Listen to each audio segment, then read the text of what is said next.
Hello everyone guys, इस video में हम डिस्कस करेंगे कि इलेक्ट्रोकेमिस्ट्री के वो कौन से इंपॉर्टेंट टॉपिक्स या क्वेश्चंस हैं जो आपके प्लस टू के बोर्ड एग्जाम्स में पूछे जा सकते हैं। ठीक है, आइए।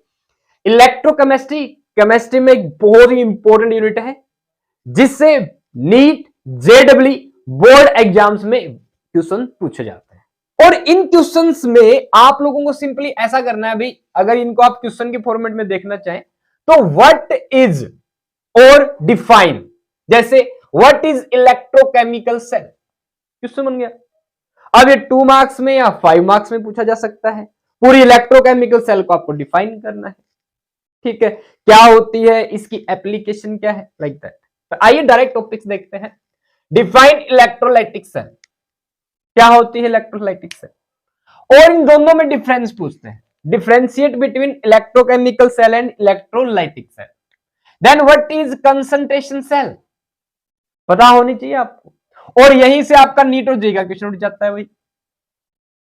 नर्नेस्ट इक्वेशन क्या होती है, क्या सिग्निफिकेंस है नर्नेस्ट इक्वेशन का, यह आपको बताना है। ठीक है, डिबाई हक्कल ओन सगेर इक्वेशन क्या होती है, क्या सिग्निफिकेंस है इसका, 2 मार्क्स में पूछते हैं।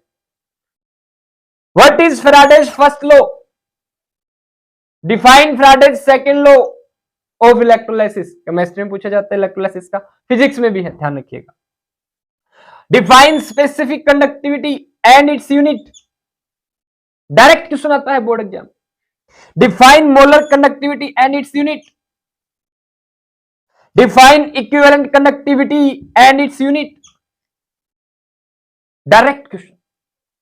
What is cell constant, G star से लिखते हैं हम सेल कांस्टेंट को।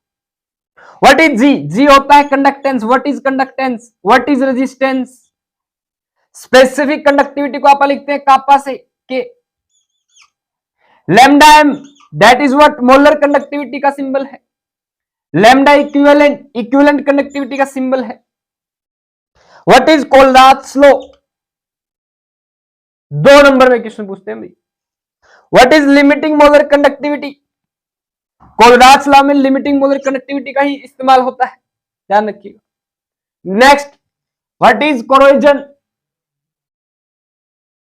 हाउ कैन वी प्रोटेक्ट, ये मेथड ऑफ प्रोटेक्शन पूछते हैं फिर आप लोगों से। कोरोजन से कैसे बचा सकते हैं आप, किसी भी चीज को जंग लगने से कैसे बचा सकते हैं, तो उसके पूछते हैं आप लोगों से method of prevention of corrosion. Question आता है एक साथ, कोरोजन को डिफाइन कीजिएगा और इसके मेथड ऑफ प्रोटेक्शन बताइए। 5 नंबर में पूछते हैं आप लोगों से। व्हाट इज प्राइमरी सेल, और बैटरी बोल सकते हैं, give example. What is secondary cell, give its example. What is fuel cell and its application, fuel cell की एप्लीकेशन पूछते हैं, क्वेश्चन आता है भाई एग्जाम में। स्ट्रॉन्ग इलेक्ट्रोलाइट और वीक इलेक्ट्रोलाइट में डिफरेंशिएट कीजिए या इनको डिफाइन कीजिए। एक बहुत ही जनरल क्वेश्चन पूछते हैं, क्या हम लोग कॉपर सल्फेट के सॉल्यूशन को जिंक के बर्तन में रख सकते हैं, जिंक पॉट, उल्टा करके देते हैं। क्या हम जिंक सल्फेट के सॉल्यूशन को कॉपर के बर्तन में रख सकते हैं, ये भी पूछ लेते हैं, पता होना चाहिए। और इन सब क्वेश्चंस का आंसर मैं आप लोगों को एबीसी केमिस्ट्री वर्ल्ड पे दूंगा, जो कि आपको प्लेलिस्ट में, इलेक्ट्रोकेमिस्ट्री की प्लेलिस्ट में मिल जाएंगे। अगर ये क्वेश्चंस आप लोग अटेम्प्ट कर लेते हैं, इसके अलावा और कुछ पढ़ने की जरूरत नहीं होगी। और इन्हीं की एप्लीकेशन फॉर्मेटिव, मतलब कि कैसे क्वेश्चंस आएंगे, वो क्वेश्चंस मैं आपको डायरेक्टली समझाऊंगा, और कैसे आपको लिखना है बोर्ड एग्जाम्स में, ये भी। ठीक है, next, electrode potential of cell, E nought cell, standard electron potential of cell बोलते हैं इसको, और या E cell, electro potential of cell. ये होता है स्टैंडर्ड कंडीशन पे, ये होता है किसी भी कंडीशन पे, ई सेल। क्या आपको इलेक्ट्रो पोटेंशियल बताना है सेल का, मैं कोई भी कंसंट्रेशन ले लूं, 1 molar, 2 molar, 3 molar, 4.5 molar, 10 molar, whatever, but E nought cell में स्टैंडर्ड कंडीशन मिलती है आपको। ठीक है, 1 मोलर कंसंट्रेशन मिलेगी। गिव्स फ्री एनर्जी का रिलेशन बताओ स्टैंडर्ड इलेक्ट्रो पोटेंशियल के साथ सेल की, और इक्विलिब्रियम कांस्टेंट के साथ। ई नोट सेल का इक्विलिब्रियम कांस्टेंट के साथ, गिव्स फ्री एनर्जी का ई नोट सेल के साथ और इक्विलिब्रियम कांस्टेंट के साथ। What is standard hydrogen electrode, what is normal hydrogen electrode, एक ये दोनों डिफाइन कीजिए, क्या होता है स्टैंडर्ड हाइड्रोजन इलेक्ट्रोड, उसी की सहायता से तो हम इलेक्ट्रो पोटेंशियल निकालते हैं। मेथड ऑफ प्रोटेक्शन या method of prevention of corrosion. Functions of salt bridge अलग से देखिए, इलेक्ट्रोकेमिकल सेल में साल्टब्रिज का इस्तेमाल करते हैं हम। इलेक्ट्रोकेमिकल सेल बोल दीजिए, गैल्वेनिक सेल बोल दीजिए, वोल्टेइक सेल बोल दीजिए, एक ही होते हैं। ठीक है, पूछ लेते हैं आपसे, इसमें साल्टब्रिज का फंक्शन पूछते हैं अलग से 2 नंबर में।